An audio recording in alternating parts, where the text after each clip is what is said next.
Hello friends, let us study about the upper motor neuron and the lower motor neuron lesions. What is we mean by upper motor neuron lesion and the lower motor neuron lesion? Because when we are telling about the features of spinal cord lesion, many places will be telling that it is an upper motor neuron type of lesion or a lower motor type of lesion. Now, what is an upper motor? Whom do we call as upper motor? If I take this, I can take, if this is the brain section, or you can see a view of our central nervous system. And if here is where we have our spinal cord, and here is our muscles. So from the anterior horn cells, we have the muscle fibers innervating to our muscles, and these anterior horn cells are under the command from the higher centers. There is a supraspinal command on to these anterior horn cells. Whom do we call as upper motor neuron? The section here, it could be any of the pathway, maybe here, or here, anywhere.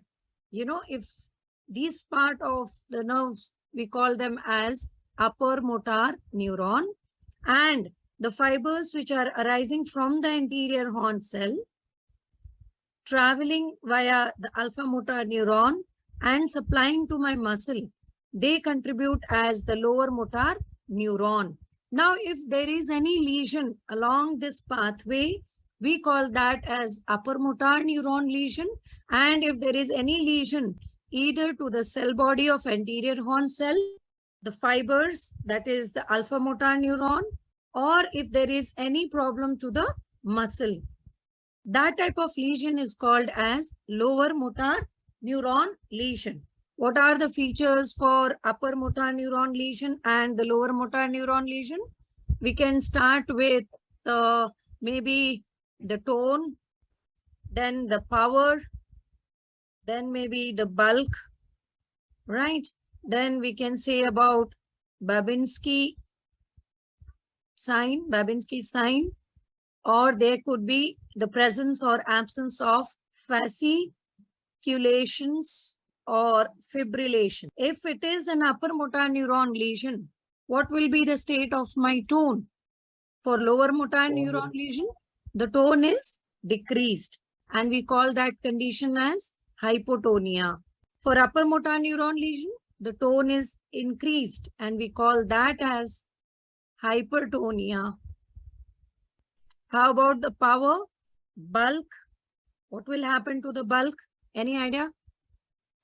Bulk will may or may not be decreased in upper motor neuron lesion. If it is decreased, it is due to disuse atrophy. Yeah, so it could be either normal or less decrease in the bulk. How about the lower motor neuron? There is a marked reduction in the bulk of the muscle. And so what about the power? Here, there will be a marked decrease in the power.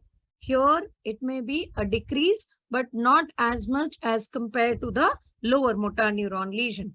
How about Babinski sign? Babinski sign is positive.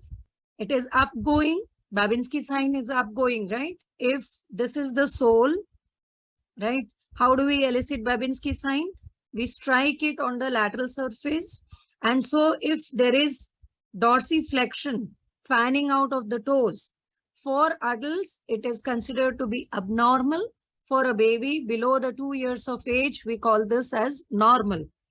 This sign, when if it is positive, present, we call it to be Babinski sign positive.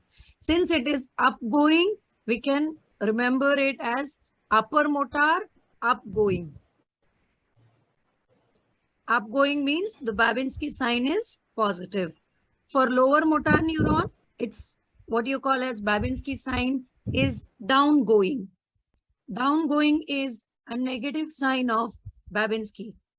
Then fasciculations and fibrillations in case of lower motor neuron, because of the denervation, hypersensitivity, we'll find that they are present. Whereas here, we may not find fasciculations and fibrillations.